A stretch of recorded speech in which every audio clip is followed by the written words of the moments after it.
Ian, football takes you to these different places with your emotions, and it's captured again today at Starks Park. The Championship just delivers. Again, your team have done the same. How is that in the touchline? How do you keep pace with it? How do you make an impact? And what's your thoughts right now? Yeah, it was another crazy game here at Starks again. It's been a few of them this season, and luckily most occasions we've came out on the right side of it. I thought the game, like you said, ebbed and flowed. I thought we scored early, which is great to get a good start. Then didn't give too much away. One wee chance just before we scored in the first half. Apart from that, not too much. I thought we controlled the first half and had a couple of decent opportunities to add to the lead. But I also felt that Queens had a lot of possession in the game, and the game changes a little bit on the red card. It didn't really affect the way that they played, and I have to give a lot of credit to Queens. I thought they played really good stuff today. Enjoyed watching them play, and that's not to be patronising to anybody at Queen's Park, but I just felt that they've got a clear vision of what they're doing, and when they get there and get that killer pass going, then they're going to be a real handful in this league. Talk to me about how the game, this ebb and flow of the game we speak about, because in commentary and discussion with mates after the game, the messages that are coming in, speaking with some of the journalists, the phrases that are used are, at one point we're thinking, that's a self-inflicted loss. Then we're thinking, well, we've dropped points as we go level. And then there's the joy and the exuberance of, this is a team that's got real character. Tell me about those fine margins. Yeah, I think all those phrases are correct at certain points in today's game. I try to remain very calm, think of everything, you're 2-1 down with 5 minutes to go, you try to think of positives and look at situations of how we've reacted to playing against 10 men and been winning in a game, and then how do you react to try and get back on level terms. The biggest one is that we're delighted to get the 3 points because it's a tough league. It's every single week this is a very, very tough league against 10 men, 11 men. It's going to be hard to win games, and winning any game of football at any level is always very, very hard, but it's what we work for every single week. What happens on a Saturday, you can't cover all bases and all angles of a game because you just don't know what's going to happen. I thought the subs made a tremendous impact today. I really did. It's not just the subs that are going on, it was the subs that are coming off and understanding, and I keep going about what we're trying to do. And Ewan Murray's a prime example, because when you're 2-1 down, you want to try and get another attacking player on the park. You take Big Muzza off just to get a goal, but then when you go 3-2 up, you want Muzza back on the park. So it's those fine margins in football, and it's just trying to find ways and ways to try and win the game.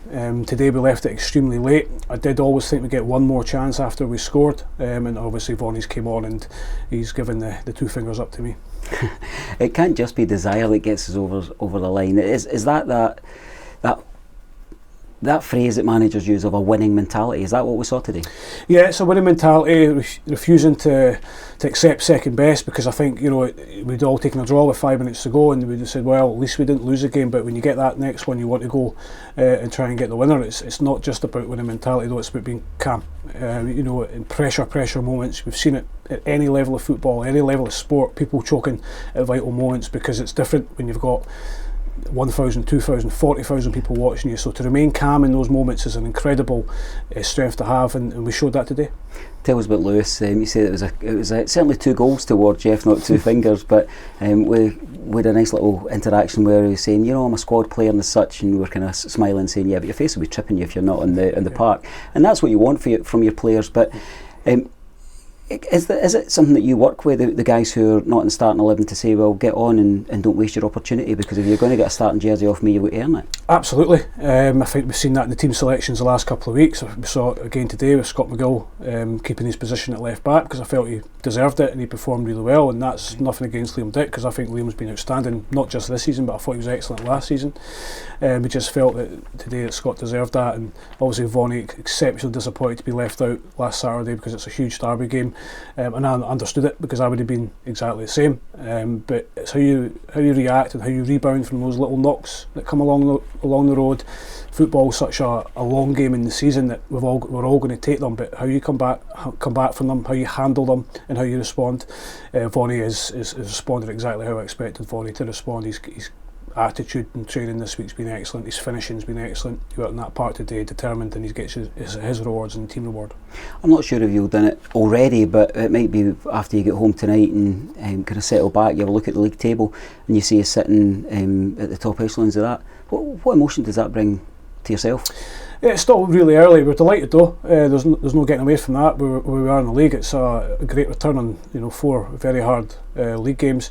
We just keep going, Davey. That's the message now. Nothing's won or lost at this stage of the season. But certainly, I do always think the first 10 points in any campaign are really, really important.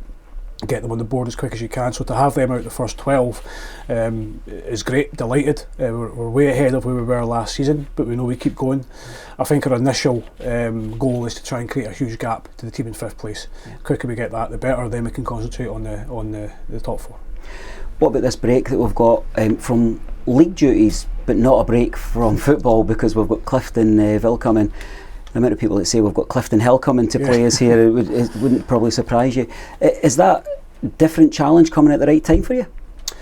Yes and no. We'd like to keep momentum going in the league. We've got Inverness here in our next league game, and we all know the history of that one. But we're a different animal now, and players that aren't part of that, quite frankly. So it doesn't really play much in our head. It's another home game that we want to try and pick up 3 points, but also we want to do well in the cup competitions. I think the biggest thing for us, it's a home game. We're really, really happy with that. I know some supporters would like to go far and wide and experience new things, but we needed that home game because of travelling and stuff like that. So we look forward to it. We want to go and go one better this season and try and lift the cup this time. We've got an ideal opportunity next week. It's going to be a tough game, and it mixes up a little bit. A little bit more spice in the tie rather than playing a team that have already played. Must be an incredible sense of luxury almost to look and think, well, if you do decide to mix it up, you're clearly not going to go through the team line in any interview, but if you do decide to mix it up, the quality won't be dropping in any way. No, not at all. I mentioned that to the staff during the week, for the next game. If we wanted to change the whole 10, we could do that and still have a really, really good team in the park. There is a few boys that need a wee rest, carrying a couple of niggles. It's an ideal opportunity, but we've got ready-made replacements to step in, and I hope they've seen with the team selection over the last few weeks, you come in and do well, then you've got a heck of a chance of playing in the next game. Caught up with a couple of injured players before the game, and it sounds a wee bit a better kind of injury news in terms of Aidan Connolly and possibly a working time frame for Dylan Corr. Can you update us there? Yeah, Aidan's working really hard. We're hopeful getting Aidan back on the pitch Monday, Tuesday at the latest, back in with the players. He'd done a wee bit with us on Friday morning. He was working hard before the game today on the pitch as well, so he's looking really good and pain free, which is amazing because it's been longer than we thought, and Aidan's been a huge part of this football club over the last 2 seasons, and he's going to be a huge part again this season and put more pressure on the players that are starting the game. Dylan Corr's progressing as well now. As I said as well, that was one that we just didn't see being this long.